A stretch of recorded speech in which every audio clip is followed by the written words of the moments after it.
শুভেচ্ছা। স্বাগত মাছরাঙা নিউজ শোতে। আপনাদের সঙ্গে আছি কাজী রওশনরা সাকি। এই আয়োজনে দিনের গুরুত্বপূর্ণ সংবাদের পাশাপাশি থাকবে রাজধানীর বাইরের আপডেট। এছাড়া থাকছে বাণিজ্য ও ক্রীড়ার সহ আন্তর্জাতিক নানান খবর। প্রথমেই সারাদিনের নিউজ আপডেট। সৌদি আরবে সাধারণ বাংলাদেশি কর্মী নিয়োগে দুই দেশের মধ্যে প্রথমবারের মতো আনুষ্ঠানিক চুক্তি সই হয়েছে। রিয়াদে বাংলাদেশের পক্ষে প্রবাসী কল্যাণ ও বৈদেশিক কর্মসংস্থান মন্ত্রণালয়ের উপদেষ্টা এবং সৌদি আরবের পক্ষে দেশটির মানব সম্পদ ও সামাজিক উন্নয়ন মন্ত্রী চুক্তিতে স্বাক্ষর করেন। এর ফলে দেশটিতে কর্মী নিয়োগ আর বাড়ার পাশাপাশি কর্মীদের অধিকার ও সুরক্ষার বিষয়টি নিশ্চিত হবে বলে জানিয়েছে রিয়াদে বাংলাদেশ দূতাবাস। এর আগে দেশটির সঙ্গে 2015 সালে মহিলা গৃহকর্মী নিয়োগ এবং 2022 সালে দক্ষতা যাচাই সংক্রান্ত দুটি বিশেষ চুক্তি হয়। আয়নার মতো স্বচ্ছ নির্বাচন করতে চায় বর্তমান কমিশন। তবে আইনশৃঙ্খলা বাহিনী, প্রশাসন ও নির্বাচন কমিশন সহ সবাই ভাবমূর্তির সংকটে রয়েছে। আস্থার সংকট কাটিয়ে ওঠাই বড় সমস্যা বলে মনে করছে নির্বাচন কমিশন। গণমাধ্যম প্রতিনিধি দলের সাথে সংলাপে এসব কথা বলেন সিইসি ও নির্বাচন কমিশনাররা। সকালে আগারগাঁওয়ে নির্বাচন ভবনে প্রথমে ইলেকট্রনিক মিডিয়া এবং দুপুরে প্রিন্ট ও অনলাইন মিডিয়ার জ্যেষ্ঠ সাংবাদিকদের সাথে সুষ্ঠু নির্বাচন আয়োজনে কমিশনের প্রস্তুতি এবং করণীয় বিষয়ে আলোচনা হয়। সংসদ নির্বাচনে সংবাদ কর্মীদের জন্য বর্তমান নির্বাচন কমিশনের তৈরি করা আচরণ বিধিমালায় বেশ কিছু প্রতিবন্ধকতা তুলে ধরে এগুলো সংশোধনের দাবি করেছেন গণমাধ্যম কর্মীরা। স্বচ্ছ নির্বাচন করতে গণমাধ্যমের সহযোগিতা কামনা করেন সিইসি। এই ইলেকশনটাকে আমরা অ্যাজ ট্রান্সপারেন্ট অ্যাজ পসিবল করতে চাই। আমরা চাই সারা বিশ্ববাসী দেখুক বাংলাদেশে সবকিছু লুকানো ছাপানো কিছু যাতে না হয়, এবং এটা আই মিন ইট, যে আমরা একদম স্বচ্ছভাবে আয়নার মতো পরিষ্কার করে এই ইলেকশনটা করতে চাই। এই ক্ষেত্রে আপনাদের সহযোগিতা দেওয়া। দীর্ঘ 2 দশক পর কোনো গণমাধ্যমের সঙ্গে কথা বলেছেন বিএনপির ভারপ্রাপ্ত চেয়ারম্যান তারেক রহমান। লন্ডন থেকে ভার্চুয়ালি ঢাকায় বিবিসি বাংলাকে দেয়া এক সাক্ষাৎকারে তিনি কথা বলেন। তার দেশে ফেরা, নির্বাচন, জোট, আওয়ামী লীগের রাজনীতি, দুর্নীতি ও চাঁদাবাজি এবং সামনের নির্বাচনে তার মা, দলের চেয়ারপারসন বেগম খালেদা জিয়ার ভূমিকা সহ নানা বিষয় নিয়ে। রাজনীতি যখন করি, আমি একজন রাজনৈতিক কর্মী হিসেবে স্বাভাবিক নির্বাচনের সাথে রাজনৈতিক দল, রাজনৈতিক কর্মীর একটি ওতপ্রোত সম্পর্ক। কাজেই যেখানে একটি প্রত্যাশিত, জনগণের প্রত্যাশিত নির্বাচন হবে, সেই নির্বাচনের সময় কেমন করে দূরে থাকব? আমি তো, আমার সর্বোচ্চ চেষ্টা থাকবে, ইচ্ছা থাকবে, আগ্রহ থাকবে সেই প্রত্যাশিত নির্বাচন জনগণ চাইছে, সেই প্রত্যাশিত নির্বাচন যখন অনুষ্ঠিত হবে জনগণের সাথে, জনগণের মাঝেই থাকবো ইনশাল্লাহ। পেয়েছি আমাদের সাথে রাজপথের আন্দোলনে। আমরা চাই সকলকে সাথে নিয়ে রাষ্ট্র পুনর্গঠন করতে। কেউ যদি রাজনীতি করে অবশ্যই করতে পারে। বিএনপি সবসময় বহুদলীয় রাজনীতিতে বিশ্বাস করে। প্রতি জনসমর্থন আছে, যে জনসমর্থনকে তার সাথে রাখতে পারে। জনগণের যার প্রতি সমর্থন আছে সেরকম মানুষকে দেখেই আমরা নমিনেশন দেব। এই নির্বাচনটি অনুষ্ঠিত হতে যাচ্ছে, ওনার শারীরিক সক্ষমতা যদি অ্যালাউ করে ওনাকে, নিশ্চয়ই উনি কিছু না কিছু ভূমিকা রাখবেন। এই সকল অন্যায়, এই সকল হত্যা, এই সকল নির্যাতনের জন্য যারা দায়ী, যারা এসবের হুকুম দিয়েছে, তাদের প্রত্যেকের বিচার হতে হবে। আপনি ব্যক্তিগতভাবে কি মনে করেন, আওয়ামী লীগের কি বাংলাদেশের রাজনীতিতে থাকা উচিত নাকি না? আমার মনে হয় আপনার কোনো প্রশ্নের উত্তরে আমি মনে হয় বলেছিলাম যে আমরা রাজনীতি করি জনগণের জন্য। যেহেতু জনগণের শক্তিতে আমরা বিশ্বাস করি, জনগণের সিদ্ধান্তে আমরা বিশ্বাস করি, জনগণের সিদ্ধান্তের উপরে আমরা আস্থা রাখতে চাই।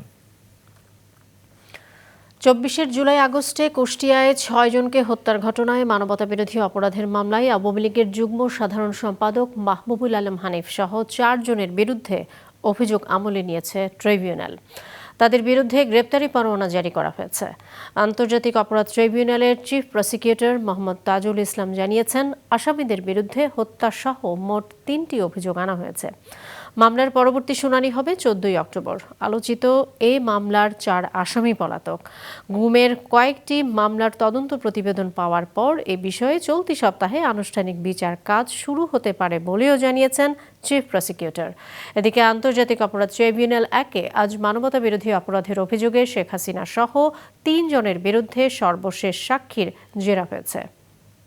মোট 3টা অভিযোগ ইতিমধ্যে তার বিরুদ্ধে আনা হয়েছে। তদন্ত রিপোর্টগুলো হাতে আসার পর একটার পর একটা করেই ফরমাল চার্জ দাখিল হচ্ছে, বিচারের আনুষ্ঠানিক যাত্রা শুরু হয়েছে। অনেকগুলো মামলার চূড়ান্ত পর্বে রয়েছে। 4 জনের বিরুদ্ধে অভিযোগটা আমলে নিয়ে আনুষ্ঠানিক বিচারের যে যাত্রা সেটা শুরু হয়েছে। মানুষ নিজের চেষ্টায় অর্জন করতে পারে সফলতা, তেমনই প্রমাণ দিলেন বাংলাদেশের যুবক মঞ্জুরুল আলম। ইউটিউব দেখে মিক্সড মার্শাল আর্ট শিখে জিতেছেন দেশি আন্তর্জাতিক বেশ কয়েকটি পদক। নিউজ শো প্রতিবেদনে বিস্তারিত। নিজের চেষ্টায় মিক্স মার্শাল আর্ট শিখে দেশের সীমানা ছাড়িয়ে বিশ্বজোড়া সুনাম কুড়িয়েছেন সীমান্তবর্তী একটি গ্রামে জন্ম নেওয়া যুবক মঞ্জুরুল আলম বিশ্বাস। আত্মরক্ষার কৌশল মিক্স মার্শাল আর্ট একটি গুরুমুখী ক্রীড়া। ইউটিউব দেখে সেই কৌশল রপ্ত করেছেন তিনি। দীক্ষা নেননি কোনো প্রশিক্ষকের কাছ থেকে। নিজের প্রচেষ্টায় মঞ্জুরুল এতটাই কৌশল রপ্ত এবং আত্মবিশ্বাস অর্জন করেছেন যে রেসলিংয়ে তিনি জাতীয় ও আন্তর্জাতিকভাবে জিতেছেন 7টি চ্যাম্পিয়নশিপ। মিক্সড মার্শাল আর্টে জাতীয় ও আন্তর্জাতিক পর্যায়ে এখন পরিচিত একটি নাম মঞ্জুরুল আলম বিশ্বাস। অথচ পিছনের গল্পটা মোটেও সুখকর ছিল না তার। স্বপ্ন জয়ের আশায় নিজেই সরঞ্জাম কিনে নিজ বাড়িতে ইউটিউব দেখে শুরু করেন প্রশিক্ষণ। মঞ্জুরুলের এমন কাণ্ড দেখে অনেকে করেছেন তিরস্কার, কিন্তু হাল ছাড়বার পাত্র নন তিনি। নিজে নিজে মিক্সড মার্শাল আর্টের প্রশিক্ষণ নিয়ে সফলতার স্বর্ণ শিখরে আজ তিনি। সবশেষ দেশের মাটিতে ভারতের ব্রোঞ্জ মেডেলিং আজহার উদ্দিনকে হারিয়ে হয়েছেন double horse knockout WMCD HK champion. এখন স্বপ্ন দেখছেন ওয়ার্ল্ড চ্যাম্পিয়নশিপে নাম লেখানোর।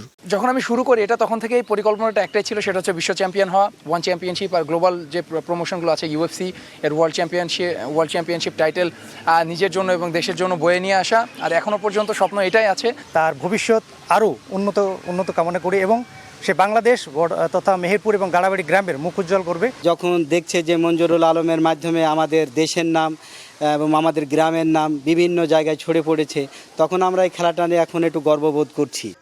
শুধু নিজের সাফল্য নয়, প্রশিক্ষণ দিয়ে তৈরি করেছেন একাধিক যুবককে।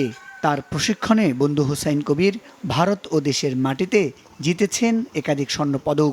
ট্রেনিং করতে করতে আমি এক পর্যায়ে ও আমার বলে যে তুই এখন খেলার জন্য তৈরি। তখন থেকে আমি খেলাতে ঢুকে পড়ি। আলহামদুলিল্লাহ এখন পর্যন্ত আমি আন্তর্জাতিক পর্যায়ে 2টা এবং জাতীয় পর্যায়ে 5 থেকে 6টা স্বর্ণপদক অর্জন করছি।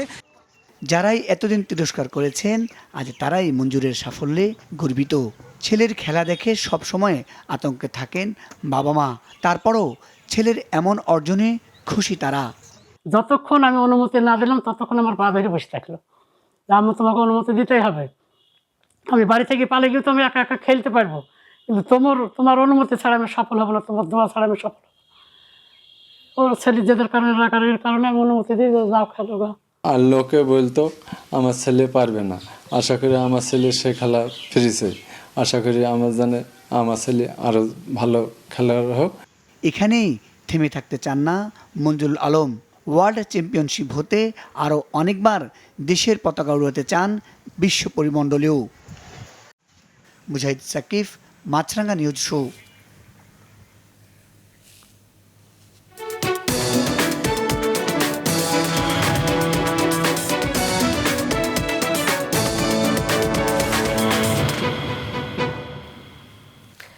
দেশে কৃষির বাইরে অন্যান্য খাতে গবেষণা সন্তোষজনক নয়, ফলে উদ্ভাবনে পিছিয়ে পড়ছে বাংলাদেশ। এমন অবস্থায় ব্যবসায়ীদের গবেষণায় বিনিয়োগ বাড়ানোর আহ্বান জানিয়েছেন অর্থ ও বিজ্ঞান ও প্রযুক্তি উপদেষ্টা। রাজধানীতে বাজার ও শিল্প গবেষণায় অংশীদারিত্ব শীর্ষক আলোচনায় তিনি একথা বলেন। জানান, নীতি নির্ধারকদের দুর্বলতা ও প্রতিষ্ঠানের সমন্বয়হীনতার কারণে বিজ্ঞানীদের উদ্ভাবন সর্বস্তরে পৌঁছায় না। বাণিজ্য নীতির সহজীকরণ, নতুন নতুন খাতে সক্ষমতা বাড়ানোর উপর জোর দিলেও গবেষণা ও উদ্ভাবনে অনেকটা পিছিয়ে বাংলাদেশ। এই পিছিয়ে পড়ার মূল্য দিতে হবে স্বল্পোন্নত দেশে উত্তরণের পর। ওষুধসহ বিভিন্ন পণ্যের সত্ত্ব ব্যবহারের জন্য খরচ হবে বিপুল পরিমাণ অর্থ। বিজ্ঞান ও প্রযুক্তি মন্ত্রণালয়ের আলোচনায় অংশ নিয়ে দেশের শীর্ষ গবেষকরা বলেন, মেধাস্বত্বের নিরাপত্তা না থাকলে উদ্ভাবন আগাবে না। দেশে গবেষণা বাজেট অত্যন্ত কম বলেও মত তাদের। বিশ্ববিদ্যালয়গুলোর সাথে শিল্প প্রতিষ্ঠান ও সরকারকে যৌথভাবে গবেষণা কার্যক্রমে অংশ নেওয়ার আহ্বান গবেষকদের। ইমার্জিং ইন্ডাস্ট্রি আপনারা ম্যাচিং ফান্ড দেন, আমরা অনেক প্রবলেম পাচ্ছি, বাট আপনারা you are reluctant to provide fund. এই জায়গায় এগিয়ে আসতে হবে এবং একইভাবে মিনিস্ট্রি এগিয়ে আসবে। Not a single medicine that's in the Bangladeshi market, apart from a very few, have undergone bioequivalent studies. So এটা বাধ্যতামূলক যদি করা হয়, একদিকে স্ট্যান্ডার্ডটা বেড়ে যাবে, আরেকদিকে আমাদের ক্যাপাসিটি বিল্ড আপ হবে অ্যাজ এ সিআরও। এ সময় উপদেষ্টা বলেন, দেশের বিজ্ঞানীরা ভালো অবদান রেখেছেন কৃষি, পশুপালন ও মৎস্য খাতে। তবে অন্যান্য খাতের গবেষণা সন্তোষজনক নয় বলেও মন্তব্য করেন তিনি। জানান, সমন্বয়হীনতার কারণে বিজ্ঞানীদের উদ্ভাবন সর্বস্তরে পৌঁছায় না। পাবলিকেশন দরকার আছে, কিন্তু পাবলিকেশনটা হলো প্রমোশনের জন্য। কিন্তু আপনি যে শিখে আসলেন একটা সেমিনার থেকে, ওই জিনিসটা ডিসেমিনেট করে এটা কীভাবে কাজে লাগাবেন, আপনি ব্যবসায়ী মহল, মার্কেটের সাথে তো আলাপ করবেন।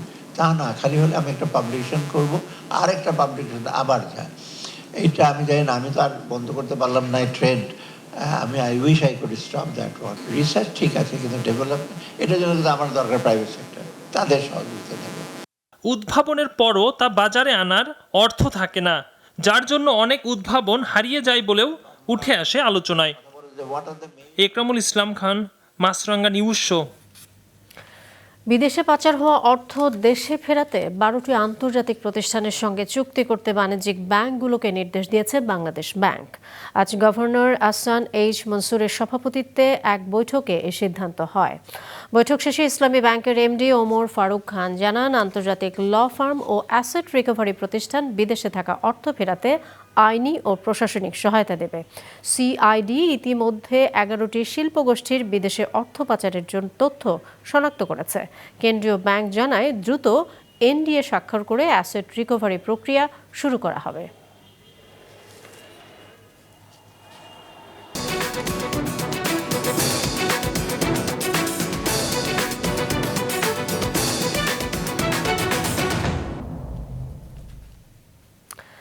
এবছর চিকিৎসা বিজ্ঞানে নোবেল পুরস্কার পেয়েছেন 3 জন। তারা হলেন যুক্তরাষ্ট্রের মেরি ইব্রাঙ্কো ও ফ্রেড রামসডেল এবং জাপানের শিমন সাকাগুচি।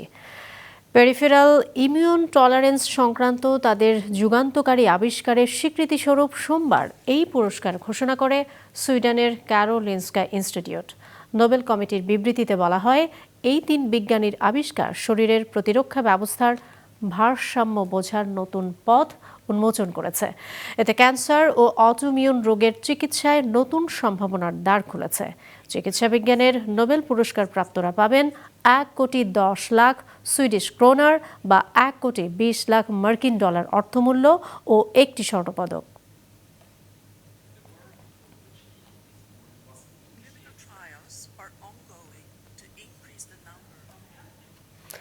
এবারে গাজা প্রসঙ্গ। গাজার যুদ্ধ বন্ধে জরুরি আলোচনার জন্য মিশরে অবস্থানরত হামাস ও ইসরায়েলি প্রতিনিধিদের দ্রুত পদক্ষেপ নেওয়ার আহ্বান জানিয়েছেন মার্কিন প্রেসিডেন্ট ডোনাল্ড ট্রাম্প। রবিবার সামাজিক যোগাযোগ মাধ্যমে দেয়া এক পোস্টে ট্রাম্প জানান, প্যালেস্টাইনের সশস্ত্র গোষ্ঠী হামাসের সাথে ইতিবাচক আলোচনা হয়েছে। তিনি আরও জানান, মধ্যপ্রাচ্যে বহুদিন ধরে প্রত্যাশিত শান্তি প্রতিষ্ঠার সম্ভাবনা দেখা দিয়েছে।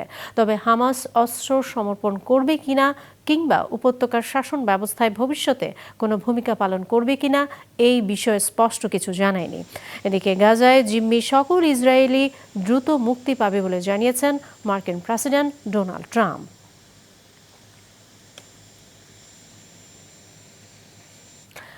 বিশ্বের শীর্ষ ধনকুব ইলন মাস্ক সামাজিক যোগাযোগ মাধ্যমে নেটফ্লিক্স বর্জনের ডাক দিয়েছেন।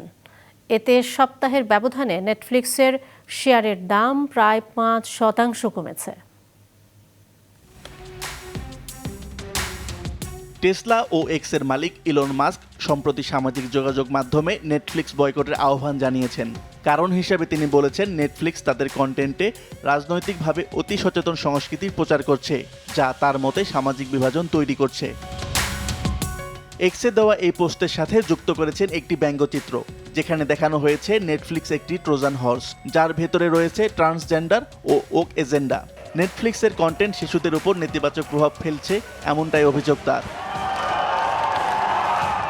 মাস্কের বক্তব্যের পর দ্রুত ছড়িয়ে পড়ে নেটফ্লিক্স বয়কটের ডাক। ক্যান্সেল নেটফ্লিক্স হ্যাশট্যাগে ভরে যায় ফেসবুক, এক্স, ইনস্টাগ্রাম ও টিকটকের মতো সামাজিক যোগাযোগ মাধ্যমগুলো। শুধু মাস্কের অনুসারী নয়, অনেক সাধারণ ব্যবহারকারীও একে সমর্থন জানিয়ে বলেছেন, নেটফ্লিক্সের কন্টেন্ট এখন অতি রাজনৈতিক, যা তাদের দেখতে আগ্রহ হারিয়েছে। এদিকে সামাজিক প্রতিক্রিয়ার সরাসরি প্রভাব পড়েছে শেয়ার বাজারে।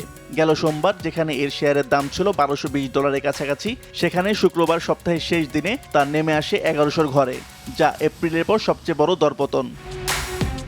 কোম্পানি এই মাসের শেষে তৃতীয় প্রান্তিকের আয়ের রিপোর্ট প্রকাশ করবে, যেখানে তারা $11.53 বিলিয়ন রাজস্ব আশা করছে। বিশ্লেষকেরা বলছেন, বয়কটের প্রচারণা বাড়লে কোম্পানির বিজ্ঞাপন রাজস্ব ও সাবস্ক্রিপশন প্রবৃদ্ধি স্বল্প মেয়াদে ধাক্কা খেতে পারে। ইলন মাস্কের মতো একজন billionaire, innovative person, politically empowered person যখন এই ধরনের স্টেটমেন্ট দেয়, তখন খুব স্বাভাবিকভাবে মেজরিটি ইনভেস্টররা কিন্তু তাকে একটা ক্রেডিবল সিগন্যাল হিসেবে ধরে নেয় এবং সেটার প্রভাব ওইটা শেয়ার মার্কেটে পড়ে। এটাকে আমরা অথরিটি বায়াসও বলি। কিছু কিছু রিটেল ইনভেস্টর এবং আমরা বলি অ্যালগোরিদম ট্রেডার থাকে, যারা কিন্তু সোশ্যাল মিডিয়ায় যেটা ট্রেন্ড হয় সে ট্রেন্ডের সাথে সাথে বাই সেল মুভমেন্টটা করে। মার্কিন সংবাদ মাধ্যমগুলো জানিয়েছে, নেটফ্লিক্স এখনও আনুষ্ঠানিকভাবে এ বিষয়ে কোনো মন্তব্য করেনি। তবে ওক এজেন্ডার অভিযোগে মাস্কের সমালোচনা নতুন একটি সাংস্কৃতিক যুদ্ধের আভাস দিচ্ছে। Asif Al Amin, Maasranga, news show.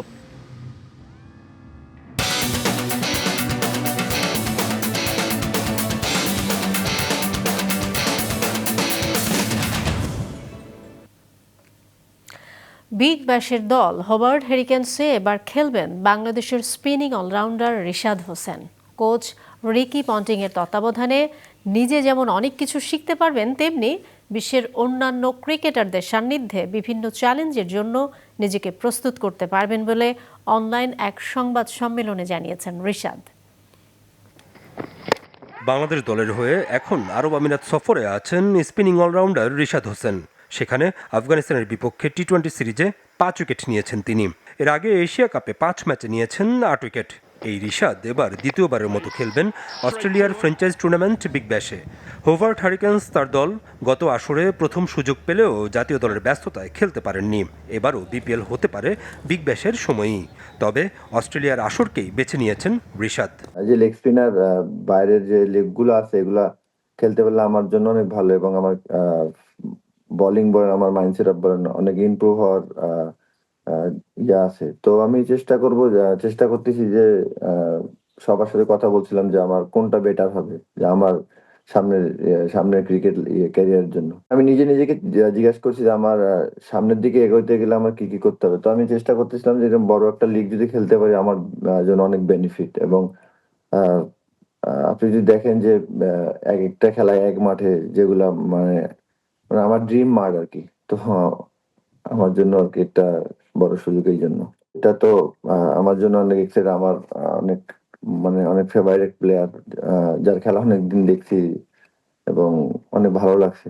তো অবশ্যই এক্সাইটেড না, জাস্ট এটা উপভোগ করতে চাই ইনশাল্লাহ।